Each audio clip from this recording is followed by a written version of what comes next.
blank and stuff, and they filmed it. We did this stuff to the boy for about 30 minutes or an hour when a man came in and kicked us and stuff in the genitals and picked us up and threw us. He grabbed the boy and started blanking him and stuff.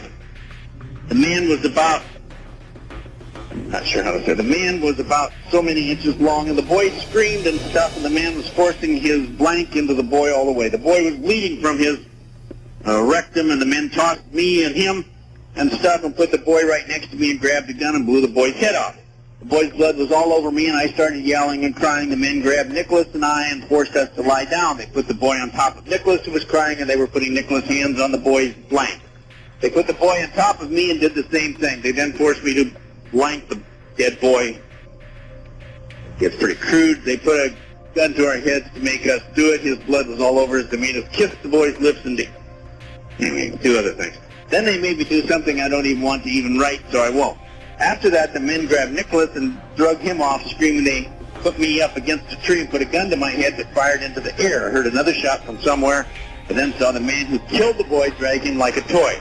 Everything, including when the men put the boy in a trunk, was filmed. The men took me with them, and we went up in a plane. I saw the bag the boy was in. We went over a very thick brush area with a clearing in it. Over the clearing, they dropped the boy. One said the men with the hoods would take care of the body for them. I didn't see Nicholas until that night at the hotel. He and I hugged and held each other for a long while. About 2 hours later, the men or Larry King came in and told us to go take a shower since we had only been hosed off at some guy's house. We took a shower together and then were told to put on the Tarzan things.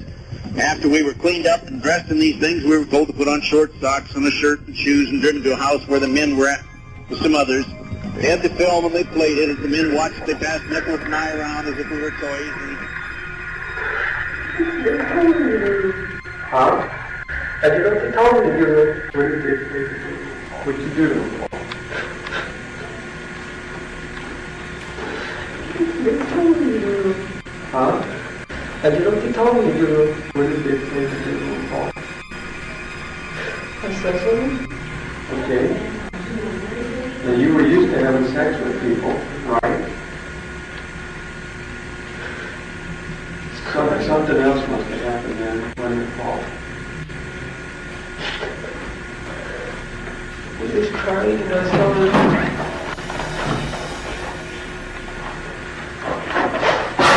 He's telling me, you alright? I told the guy, I said, I don't want to do this, I don't want to do this. Don't let her go, do it or else, or we'll finish you too. Who's telling you this, Paul? God, I'm directing the thing.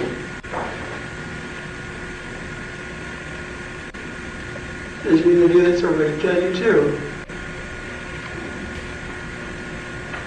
Do what, Paul? Do what? Screw the kid. Okay, so you screwed the kid, then what happened? Did Nicholas screw the kid too? Yeah. Something you're not telling me, Paul. Yeah. Had some other guy came in and he didn't even know about it. And Nicholas didn't know what was going to go on next. This guy came in and he started kicking the shit out of Nicholas and he started trying to kick the shit out of me.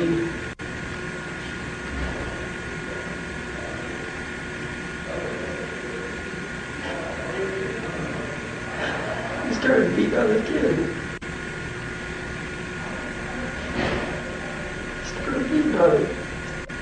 Who started beating on him? This guy that was with the film crew and stuff, he came in and he started having sex with this kid. Okay. Bleeding. Bleeding from where? Right there. Okay. You okay? And then this guy dragged him around. Are you in the cage? He started dragging him around.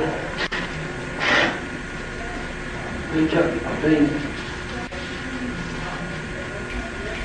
just dragged the kid around and he was still having sex with him. He just tossing his kid around like he was tossing his kid around like it was a bag of potatoes or something. He started slamming him all over the place. Then he came back and he started kicking the shit out of me again. He started kicking my head. I started doing something to hit with a stick. Right in my balls and couldn't fight back. Then he took me and Nicholas and shoved us in the cage. And he took this kid and he sat there and sat him up. Sat him up? Right next to the cage, and then he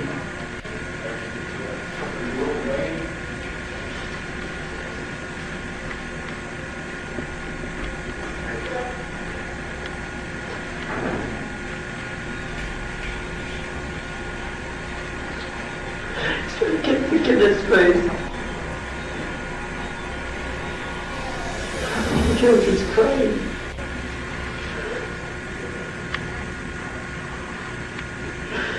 I kept yelling at the guy's cell phone, I said, kill him if I got a hold of him. And I said, no, they shot him. They what? Shot him. Shot him in his head.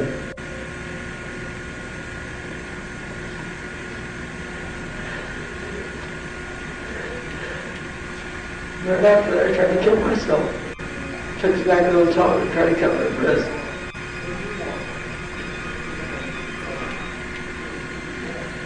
Who shot him, Paul? Did you shoot him with a pistol or a rifle?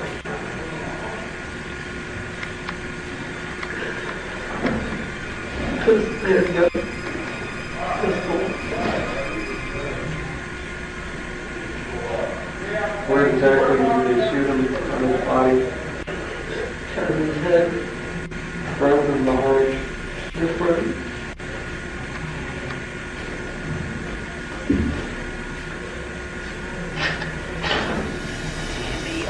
Of your case, I remember you telling me clearly that at first, when you started looking into these facts, there was nothing in your person that would believe the story that this young man told you. Yet, as you dug into it, what did you find, John, as you dug deeper? Well, we'll start at the beginning. You said it right. In fact, that's how I got involved, because when some strange stories started filtering on the street from these young people after this Franklin credit union had been raided back when the credit unions were collapsing and all kinds of terrible things were occurring. I was one of the first ones that stood up publicly and said, well, this all has to be just a lot of fantasy and nonsense, because if anybody really seriously believes the stories that are coming out on the street from these kids, I said, well, if you really believed it, I said, then I'd be the first one to step forward and insist we do something about it. But this is like La La Land. Well, I got a letter from some kid that had been arrested on the night of the Franklin raid, when the feds raided the credit union, and he had been picked up that night and put in jail on some spurious grounds that he touched, kind of like Foley, that he touched his cousin on the outside of his pants in the wrong place or something. Anyway, and so the kid wrote me a letter and said, well, Mr. DeCamp, I read your stuff and heard about you, and if you'd come talk to me, I could tell you where to find some stuff that would prove it's not just fantasy or La La Land like you claim. And I thought, well, I better put my actions where my mouth has been. So I went to Omaha, where he was locked up, and visited with him, and he had some strange stories. But more important than anything else, some things that, locations he told me where he had hidden certain things. And if I'd go and look at those places, I'd find these things. One of them was a set of diaries, and ever since he was a little boy, his grandfather had taught him to keep a diary, and so he kept a diary of everything. And so I thought, well, heck, I'll go check that out. And I went and found these diaries, just like he said they would be hidden in this place. And first thing I did, though, was I went and took them to one of the group of these companies that analyzes writing and printing and ink and all that to see if it's legitimate or whatever. And they came back and they concluded, yeah, this is all kinds of different ink, because some of it didn't exist in this year and others did. Anyway, one thing led to another, and some of the stories then he had written in there, I started checking out, and pieces fell into place, and unfortunately then I was in the midst of it and representing and defending the kid, and I went from there on and on and on and on. And you found there were other kids involved here, weren't there? Like with this girl Kimberly and Nellie. Did you ever speak to these two? I think I did. Now remember, this all started it's close to 85, 86. It got really heavy in 88, 9, 91. Anyway. Right. I'm sure I did. I just don't remember all the kids I spoke to now, and I'm pretty cautious about saying anything if I don't absolutely remember it or have it documented somewhere, as you well know from previous experience. Yeah.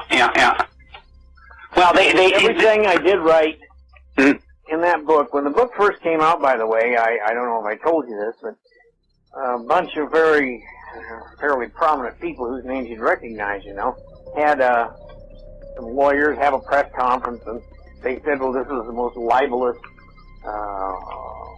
horrible thing that had ever been written, or on and on and on, and that this man, DeCamp, would be sued and his bar or, lawyer license taken away, and libel and slander and on and on and on. So I immediately had a press conference right afterwards. I said, hey, I just happen to agree with these guys that these are the worst, most terrible things anybody could say about anyone, and so on and so forth. I said, however, these people all know, and the lawyers all know, that there is one magic thing, the first thing you learn in law school, that, quote, truth truth as an absolute defense to any claims of slander or libel. And I said, in this case, I'm ready to prove every single thing I wrote, and if I can't prove it, I didn't say it. And of course, there were no lawsuits against me or for the book. And What you do? They told me to do. Huh? I did what they told me to do. Where he was describing this at was Bohemian Grove. I shouldn't have to talk anymore about Bohemian Grove. If you guys don't know about Bohemian Grove, I'm going to leave you to a link. I'm going to put it in my description. I'm also going to put it right here at the top of the video. And this should explain everything about the whole Pizzagate thing, how it all started, how these rich pedophiles been doing things. And it doesn't explain the whole thing because I'm still missing a lot of pieces and stuff. But this is just the knowledge that I've gained on the industry and stuff for a long time, and I've been watching and following all these other people that's also been exposing, and Alex Jones did a really good job exposing Bohemian Grove. He did an excellent job exposing it. One last question.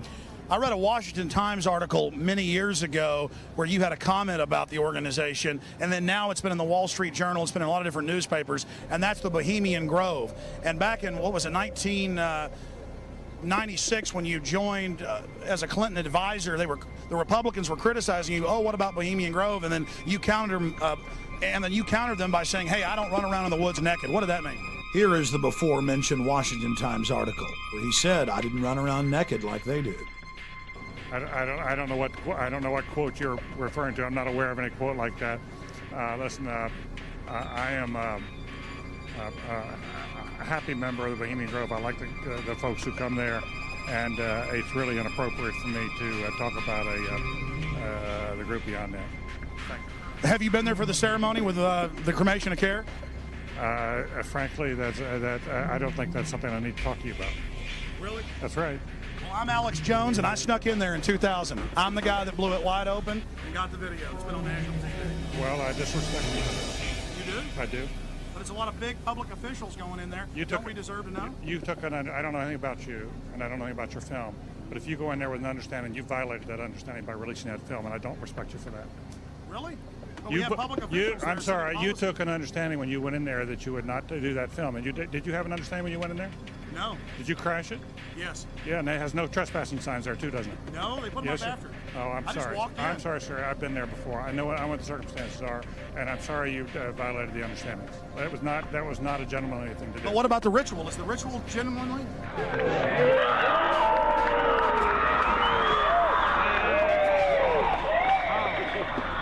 Sir, everything.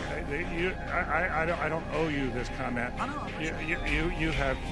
This is what's called ambush journalism, and I disrespect you for that as well. So thank you and Been goodbye. in the ritual? It's none of your damn business. Oh. Listen. You go around and make understandings with people and violate them. You ambush people on the streets, and that's inappropriate form of journalism. If you wish to practice that, that's fine, but don't ask others to respect you for it. If you want to, you can do. You're a free American, like anything you want. If you want to be uncivil and rude and ungentlemanly, that's up to you. But don't expect the rest of us to say, "Oh well, you're there, Mr. Gergen." I'm sorry, nobody sets policy in there. We try to be gentlemen, and obviously, you don't belong there. Weaving spiders come out here. Yeah, that is a three-pointer. Woo! Look how strangely he behaved when we brought it up. Why is he acting so secretive? Why did he get so angry when he discovered that we'd snuck in? You see, they take it very, very seriously. This is one of the hallmarks of the occult and secret societies. The word occult means secret. Secrecy is part of their religion. They revel in it. And when it's violated, they become extremely angry. He literally crashed it. He just walked in there with a camera and recorded all their stupid rituals and everything that they did, and then put that shit out there. And I love that. I love that stuff. Alex Jones has actually made a big difference when it comes to a lot of the news that we sit here and talk about and describe to people as what's news and what's fake. There's so many people now that'll call Alex Jones a shill because he recanted back on his statement about Pizzagate and everything. But think about it, people. If these people are this powerful, right? And you're someone like Alex Jones. You're a public profile now. Everybody knows where you live. Everybody knows who your family is. Everybody knows every single thing about you now. What would it take to keep you hushed? Definitely leave your thoughts below on what you think about this. And thanks for watching, everybody.